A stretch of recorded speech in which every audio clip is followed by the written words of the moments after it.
Hey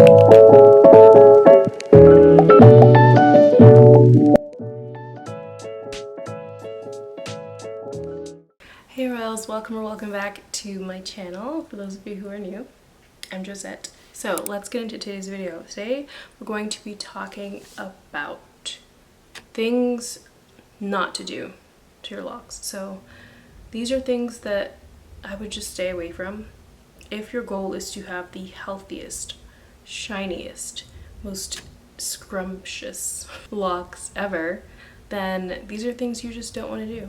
And some of these are going to be completely subjective. Like, to me, some things are probably more important than they would be to you, or maybe from previous experiences. I stay away from certain things, and maybe that's not your vibe, and that's okay. But I wanted to give you these 5 things because I think it's hard to know exactly what to do when you're first starting out. For example, this is my second lock set. When I was doing my first lock set, I was like 10 or 11, and I obviously was relying on my mom to maintain my hair. But when I got to the age where I was starting to do it myself, I was learning things and making mistakes and obviously experimenting. I went through a phase of just dyeing my hair permanent black, back to back, and then bleaching it and doing all these things. So I definitely have that experience, and I wanted to share that with you because I want everyone to have gorgeous, healthy locks. So let's get into it. Okay, so number 1, they can be a good thing and they can also be a bad thing. Let me explain. It's important to be intentional with your use of oils. Like, why are you using these oils? Is it just because you want to use oils? Or is there actually a reason for using the oils? Don't just apply oils because you think you should. I know people who don't need oil on their scalp. I could never be that person.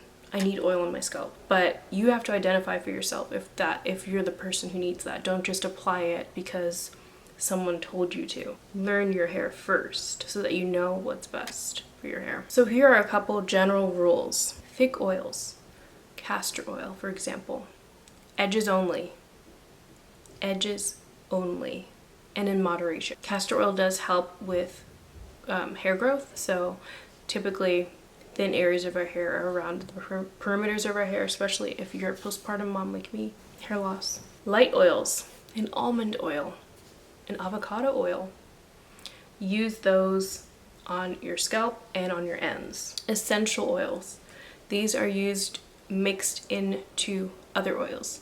For me, I like mixing essential oils into light oils, like an almond, and olive is a bit on the heavier side, but that's more like a medium. So I like olive oil, and I like mixing that in with like a peppermint oil. So essential oil, mix with a lighter oil, and use it to massage onto your scalp. So just to clarify, there are 2 types of oils, sealants and moisturizers. So when you're applying oils, I advise to apply onto damp locks and onto a damp scalp. The point of using an oil and putting it on damp hair is to seal in moisture. Castor oil works better for me personally when my edges are damp.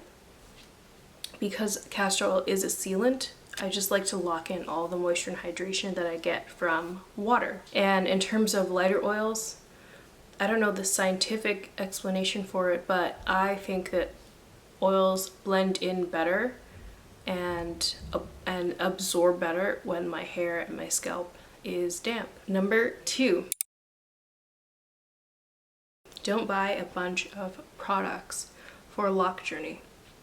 Go check out my previous video. I just did a video on my top 10 favorite lock products, like things that I am going to continue to use for the foreseeable future. So go check that out if you haven't seen that already. All of the items that I mentioned in that video are also linked in my Amazon storefront, so you can go click the description box to shop and see things that I like. Before you start your lock journey, purge your closet. Purge your bathroom cupboards. Wherever you store your products, purge and get rid of things. Products can easily get stuck in locks, especially as you become more mature, and keep in mind that buildup can also be caused by not washing your locks properly, so make sure to double shampoo. Inside of your locks becomes denser.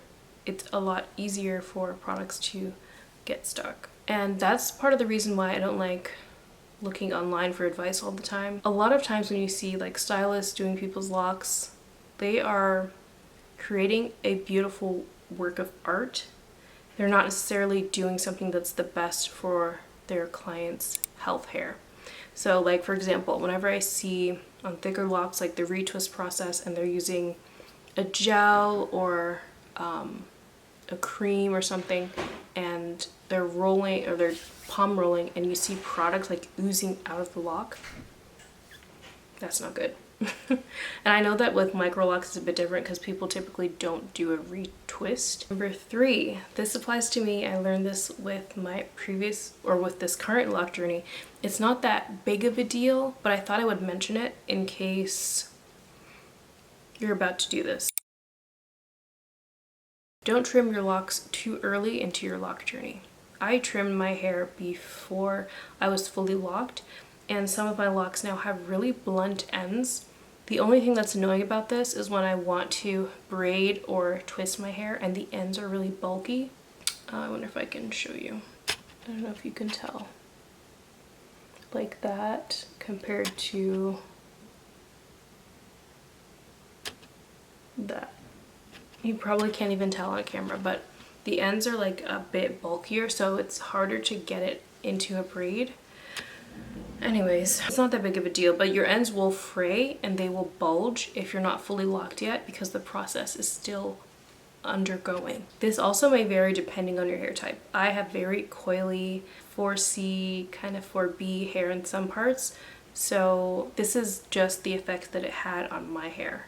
It might not be the same for you, but I thought I would mention it because it can be annoying when your ends are just really bulky. I know there's a way to use that needle and like go into your locks and stuff, but I don't really have the patience to do that. And I'm just gonna let it be. So if you want to cut your hair, trim your hair before you start your lock journey. Just to maybe you want to give it a certain shape, or you have really dead scraggly ends, trim and cut your hair before you start your lock journey. Otherwise, wait until after you are fully locked. Because once you're fully locked, your locks are fully formed, they're good to go. Like the only difference or changes that happen at a certain point in your lock journey is that your hair just gets longer. There's no other sort of updates. Most of the changes happen in that first 2 years. Number 4, do not bleach or use permanent hair dye. I've done both my previous lock journey and my hair was so unhealthy, so fried. Permanent hair dye, I was using black. It really does mess up your hair. And in the summer my hair gets really light. I don't know if you can tell on camera, but it gets like a reddish brown in the summertime.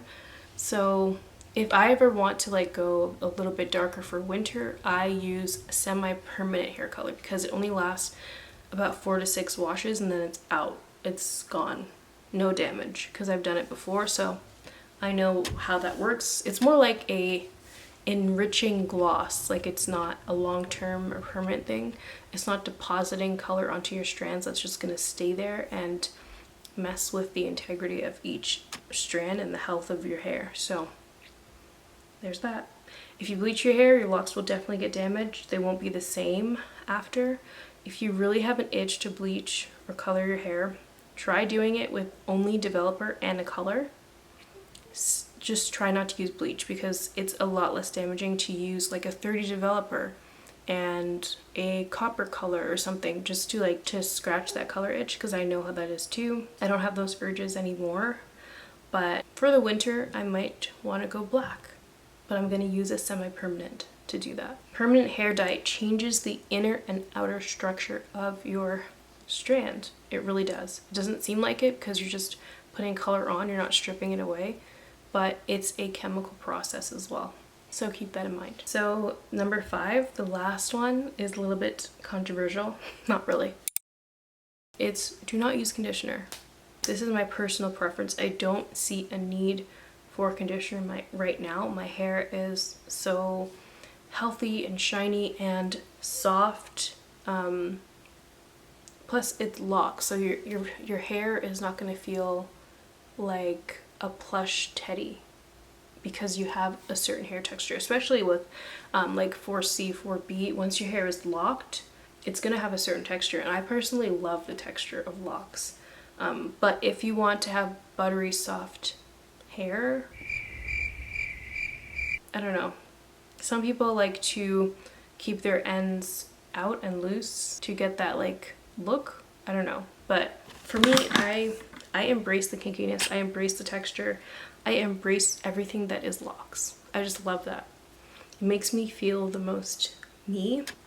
That's just me personally. But anyway, the reason why I don't use conditioner is because you have to be so thorough and in rinsing it out, and I really don't have time. I don't have time to be in the shower like making sure that everything is rinsed out. With shampoo, yes, obviously, because it's part of my routine to do my double wash and rinse out and all that stuff. But to add another step in the shower of using shampoo, I don't want to. I don't have that time to do that. Like, it's not really something that I'm interested in doing. Also, I have PTSD from my first lock journey, and I was using a lot of conditioner in my locks, and when I cut my hair, I saw how much buildup there was inside my locks, and it gives me nightmares. It haunts me. So that's not happening anymore. But at the same time, back then I wasn't doing ACV rinses. I think I did one later on in my journey. And then I also wasn't using like a deep cleansing shampoo. I was using like Pantene. Anyways, we're not doing that anymore. But if you're using a moderate amount of conditioner and you're rinsing thoroughly, go for it. I'm just saying this because if you're not using conditioner, you're just not getting the buildup, and it's done. You don't have to worry about it. But that's just my advice. If you're someone who just likes to get in the shower, do your routine, get out, then just stick with your double shampoo and oiling your scalp and locks lightly after wash day. If you need to. Again, you might not need to oil your scalp. But personally, at this point in my lock journey, I haven't found a need for conditioner at all. So that's all for my top 5 tips of what not to do to your locks. I hope that this is helpful to you, and I will see you in my next video. Bye.